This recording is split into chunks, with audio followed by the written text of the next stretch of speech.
अस्सलामु अलैकुम ओ रहमतुल्लाह हे ओ बरकाताहू। शामिन हजरात, मोहतरम बुजुर्ग और दोस्तों, हमारे चैनल में इस्लाम से जुड़े सारी बातें हैं आप सबसे।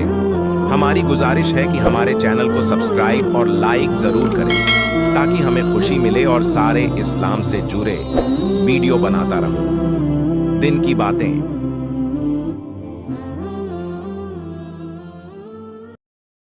इस्लाम में मूर्ति पूजा का खंडन। इस्लामी स्रोतों में मूर्ति पूजा को कुफ्र, इस्लाम का इनकार तथा शिर्क, बहुदेववाद कहते हैं। इस्लामी धर्म ग्रंथों में मूर्ति पूजा करने वाले को काफिर, जो अल्लाह को इनकार करता है, और मशरिक, बहुदेववादी कहा जाता है। कुरान मूर्ति पूजा को मना करता है। कुफ्र और शिर्क के 500 से अधिक उल्लेख कुरान में पाए जाते हैं और दोनों अवधारणाएं निषिद्ध हैं। मूर्ति पूजा की इस्लामिक अवधारणा बहुदेववाद से परे फैली हुई है और इसमें कुछ ईसाई और यहूदी भी शामिल हैं। उदाहरण के लिए, जो लोग उसके कायल हैं कि मरियम के बेटे ईसा मसीह खुदा हैं, वह सब काफिर हैं। हालांकि मसीह ने खुद यूं कह दिया था कि ए बनी इस्राइल, सिर्फ उसी खुदा की इबादत करो जो हमारा और तुम्हारा पालने वाला है, क्योंकि याद रखो, जिसने खुदा का शरीक बनाया उस पर खुदा ने बेहिश्त को हराम कर दिया है और उसका ठिकाना जहन्नुम है और जालिमों का कोई मददगार नहीं। बुत परस्ती से अभिप्राय मूर्तियों की पूजा करना और उनसे लगाव रखना है। यह शब्द उन स्थलीय लौकिक धर्मों को इंगित करता है जो मूर्तियों की पूजा करते हैं, जैसे कि अरब, भारत, जापान इत्यादि के अनेकेश्वरवादी, जबकि अहले किताब यानी यहूदियों और ईसाइयों का मामला इसके विपरीत है। कुरान और सुन्नत में मूर्तियों की पूजा करने से निषेध किया गया है और अकेले अल्लाह की इबादत करने का आदेश दिया गया है। अल्लाह ताला ने फरमाया, फजतनिबू अर्रिज्स मिनल औसान वजतनिबू कौल अज़्ज़ूरिल हज थीस, तो तुम मूर्तियों की गंदगी से बचो और झूठी बात से भी बचो। सूरतुल हज थीस। तथा सर्वशक्तिमान अल्लाह ने फरमाया, वर्रुज्ज फहजुरिल मुदस्सिर 5 और अर्रुज्ज, मूर्तियों से दूर रहो। सूरतुल मुदस्सिरा 5। अबू सलमह ने कहा, अर्रुज्ज से अभिप्राय मूर्तियां हैं।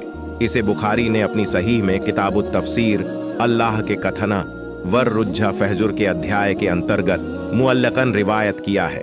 तथा अल्लाह ताला ने फरमाया, व इब्राहीम इज़ क़ाल लिक़ौमिही अअबुदु अल्लाह वत्तक़ूहु ज़ालिकुम खैरुन लकुम इन कुंतुम तअलमून। 17 इन्नमा तअबुदून मिन दूनिल्लाहि औथानन व तख़्लुक़ून इफ़कन इन्नल्लज़ीन तअबुदून मिन दूनिल्लाहि ला यमलिकून लकुम रिज़क़न फब्तगू इंदल्लाहि रिज़्क़ वअबुदूहु वश्कुरू लहू इलैहि तुरजाऊन। अल-अंकबूत 16:15। और याद करो इब्राहिम को जब उन्होंने अपनी कौम के लोगों से कहा, अल्लाह की उपासना करो और उससे डरते रहो, यही तुम्हारे लिए बेहतर है यदि तुम जानते हो। तुम तो अल्लाह को छोड़कर मात्र मूर्तियों को पूज रहे हो और झूठ गढ़ रहे हो। निसंदेह तुम अल्लाह को छोड़कर जिनको पूजते हो वे तुम्हारे लिए रोजी का भी अधिकार नहीं रखते। अतः तुम अल्लाह ही के यहाँ रोजी तलाश करो और उसी की इबादत करो और उसके आभारी बनो। तुम्हें उसी की ओर लौट कर जाना है। सूरतुल अनकबूत 16-17। तथा उसने फरमाया, वक़ाला इन्नमा इत्तख़ज़्तुम मिन दूनिल्लाहि औथानन मवद्दत बैनिकुम फिल हयातिद दुन्या थुम्मा यौमल क़ियामति यकफ़ुरु बअदुकुम बिबअदिन व यलअनु बअदुकुम बअदन व मअवाकुमुन नार व मा लकुम मिन नासिरीन। अल-अंकबूत 36। और उसने कहा कि तुमने अल्लाह को छोड़कर जिन मूर्तियों को पूज्य बना रखा है, वह केवल सांसारिक जीवन में तुम्हारी पारस्परिक दोस्ती के कारण है। फिर क़यामत के दिन तुम में से हर एक दूसरे की दोस्ती का इनकार करेगा और तुम में से हर एक दूसरे पर लानत धिक्कार करेगा और तुम्हारा ठिकाना आग होगा और कोई तुम्हारा सहायक ना होगा।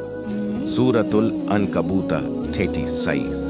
तथा बुखारी हदीस संख्या 7 ने अबू सुफयान के साथ हिरक्ल की कहानी के विषय में रिवायत किया है कि हिरक्ल ने कहा, और मैंने तुमसे पूछा कि वह तुमसे किस चीज के लिए कहते हैं, तो तुमने कहा कि वह तुम्हें हुक्म देते हैं कि तुम अल्लाह की इबादत करो और उसके साथ किसी भी चीज को साझी न ठहराओ, और वह तुम्हें मूर्तियों की पूजा से रोकते हैं। तथा वह तुम्हें नमाज पढ़ने, सच बोलने और सतीत्व की रक्षा करने का हुक्म देते हैं।